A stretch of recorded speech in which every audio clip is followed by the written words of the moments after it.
Hey guys, Blake Bryan. Discussion week 2 is going to be about the blue wall of silence, or the shield, or the thin blue wall, or thin blue line, however it's phrased. Why does it exist?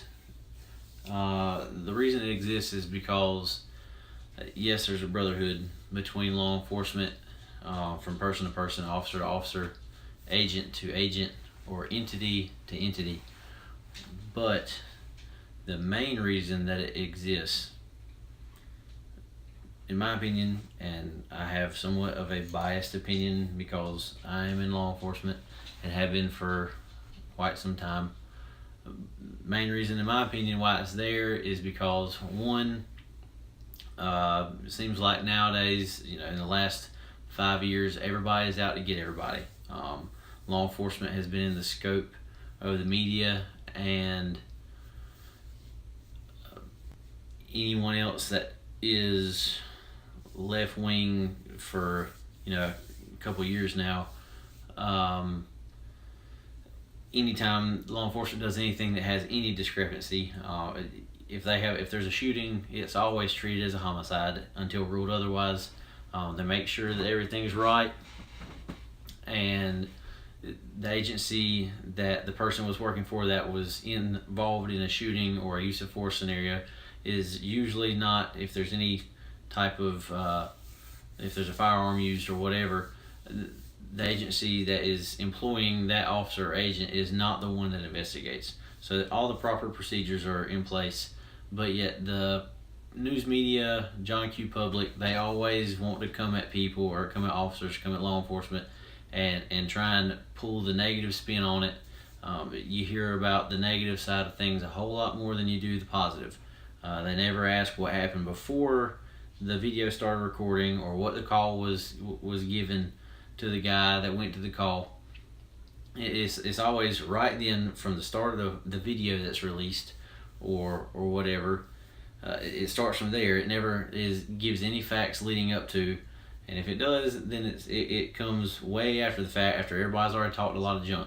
So that right there is one reason why the blue wall of silence is there, because unless you're the guy in the situation, you don't know all the facts. Everyone else is either making up their own opinions of what happened, or making up stuff, or investigating and trying to put the pieces of the puzzle together. So other guys around said officer that may or may have not done something he was supposed to, or not supposed to have done, are not going to talk about stuff, because we don't want to throw off the wrong perception to that officer.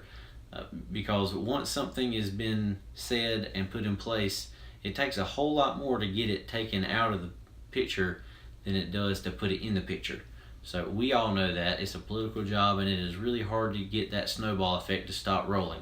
The other thing, we all know that somebody may or may not have to save our butts one day. We don't know who it's going to be.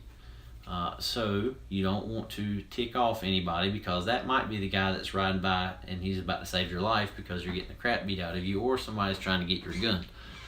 That's the other part of it. And the biggest part is the fear of the unknown.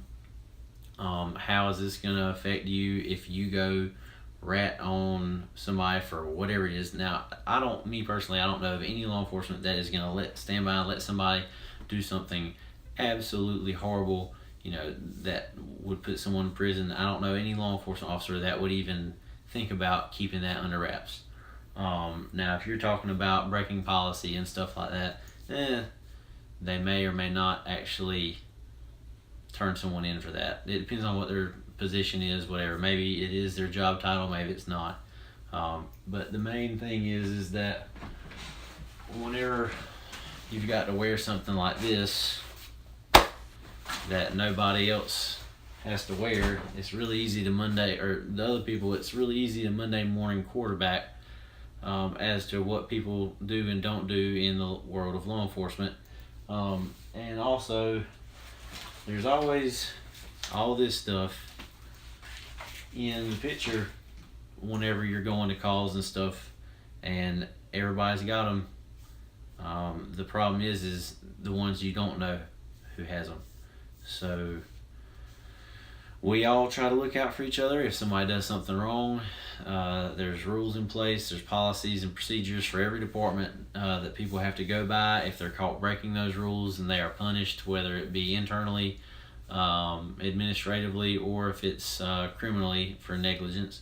But it all has to be set up in the proper manner, and you don't want to be the guy jumping the gun and blowing a whistle on somebody and it being something that you thought it was, and then turns out in the end it wasn't, and you're that guy that started up a big storm of drama or litigation for an officer that may have to save your life one day, or you may hope he saves your life one day. So it's somewhat self-preservation, and it's somewhat knowing that you may not know all the facts, so you're just not going to say anything in general because you don't want to say the wrong thing and it be the wrong thing. That's my opinion on the blue wall, and that's all I got about it. I think I covered everything. So talk next week.